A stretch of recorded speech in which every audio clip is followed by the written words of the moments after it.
Assalamualaikum warahmatullahi wabarakatuh. Yang terhormat Ibu Puji Astuti Ibrahim MSI selaku dosen pengampu mata kuliah Kimia Organik Institut Teknologi Petroleum Balongan. Izin memperkenalkan diri, nama saya Giladin Nugraha dengan NIM 2203008 dari Prodi D3 Teknik Kimia Institut Teknologi Petroleum Balongan.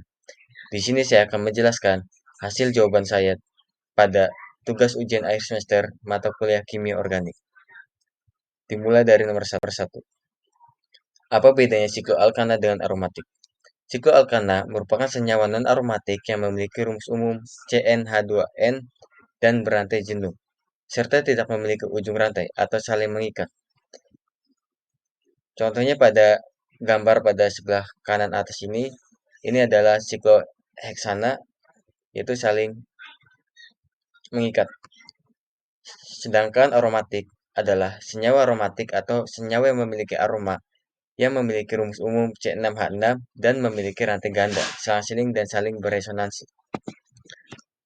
Contohnya ini struktur benzen itu pada gambar yang kedua di bagian kanan bawah. Untuk nomor 2, jelaskan nama senyawa di bawah ini sesuai dengan tata nama senyawa. Pada bagian A ini adalah dinamakan 1,4-dimetilbenzen atau parasilen. Dinamakan parasilen karena kan posisi alkil metil ini berada di posisi 1 dan 4. Pada posisi 1 dan 4 ini bisa dinamakan dengan para. Untuk yang B, ini adalah dinamakan 1,3-dimetilbenzen atau metasilen. Dinamakan metasilen karena alkil metil pada struktur ini ada di posisi 1 dan 3. Pada posisi 1 dan 3 bisa dinamakan silen. Dan yang pada bagian C ini dinamakan nitrobenzen. Dinamakan nitrobenzen karena terdapat substituen, yaitu substituennya NO2 atau nitro. Oke. Yang ketiga adalah jelaskan perbedaan reaksi elektrofilik dengan nukleofilik. Gambarkan reaksi halogenasi benzen. Yang pertama itu adalah substitusi elektrofilik, yaitu melibatkan perpindahan gugus fungsi oleh elektrofil, umumnya adalah hidrogen, dan elektrofilik merupakan penerima pasangan elektron. Lalu, sedangkan substitusi nukleofilik melibatkan serangan atom atau gugus bermuatan positif atau hanya sebagian aja yang bermuatan positif oleh nukleofil. Nukleofilik juga sebagai pemberi atau pendonor pasangan elektron. Contohnya ini pada gambar yang atas, proses reaksi pada aromatik seperti ini, yaitu adalah nukleofil menggantikan salah satu halogen. Nah, untuk salah satu contoh reaksi halogenasi benzen yaitu saya menggunakan Br2. Benzen ditambah Br2 dengan katalis FeCl3 akan menghasilkan bromobenzen dan produknya itu ada hasil sampingnya HBr. Untuk nomor 4 yaitu soalnya dalam minyak bumi terdapat hidrokarbon aromatik yang senyawanya tidak tersaturasi memiliki satu atau lebih cincin planar karbon 6 atau cincin benzen. Jika hidrokarbon aromatik bakar akan menimbulkan asap hitam dan pekat bersifat karsinogen. Salah satu senyawa aromatik yang terdapat dalam minyak bumi adalah etilbenzen. Reaksi pembentukan etilbenzen dengan cara alkilasi.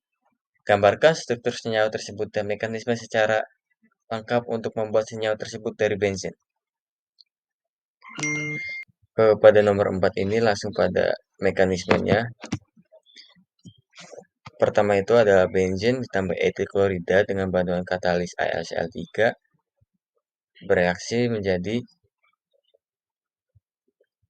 ini, mengalami fase intermediate. Ikatan H-nya seolah-olah lepas digantikan oleh CH2 dan CH3 atau etil. Nah, pada tahap itu juga lalu akan bereaksi bereaksi menjadi sebuah produk yaitu etil benzen. Etil benzen ini memiliki produk sampingnya itu HCl. HCl itu dihasilkan dari lepasan hidrogen dan bertemu dengan Cl. Selanjutnya nomor 5, jelaskan dan gambarkan gugus fungsi asam karboksilat dan ester. Pada dasarnya, asam karboksilat dan ester adalah memiliki rumus umum yang sama, yaitu CnH2nO2.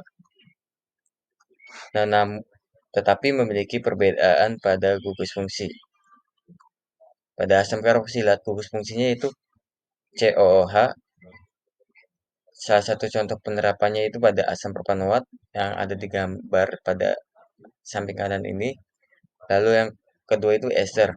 Ester itu adalah gugus fungsinya adalah R COOO R aksen. Penerapannya itu pada di sebelahnya yaitu pada metil metanoat. Nomor 6, jelaskan dan gambarkan reaksi esterifikasi. Reaksi esterifikasi merupakan reaksi pembentukan ester dengan reaksi langsung antara asam karboksilat dengan suatu alkohol. Esterifikasi dapat dikatalis oleh kehadiran ion H+. Salah satu contoh reaksi esterifikasi itu adalah asam salisilat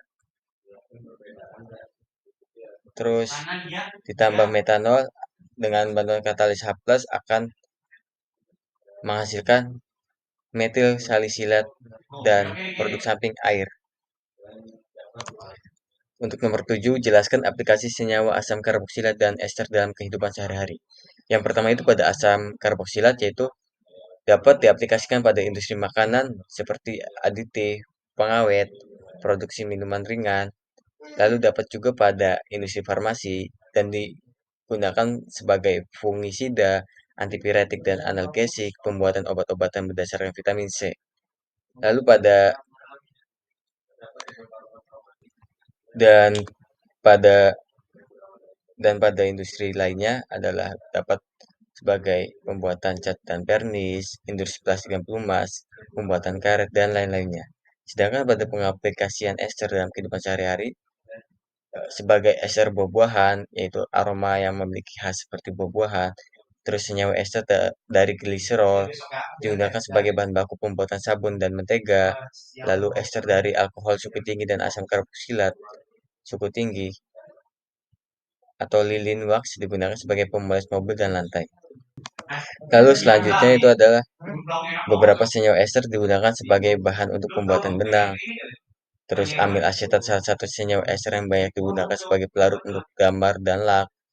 Serta esterifikasi etilen glikol dengan asam benzen 1,4 dikarboksilat menghasilkan polyester yang digunakan sebagai bahan pembuatan kain.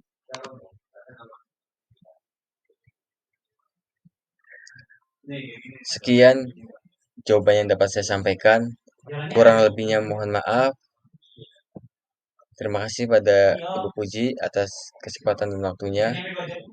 Saya akhiri. Wassalamualaikum warahmatullahi wabarakatuh.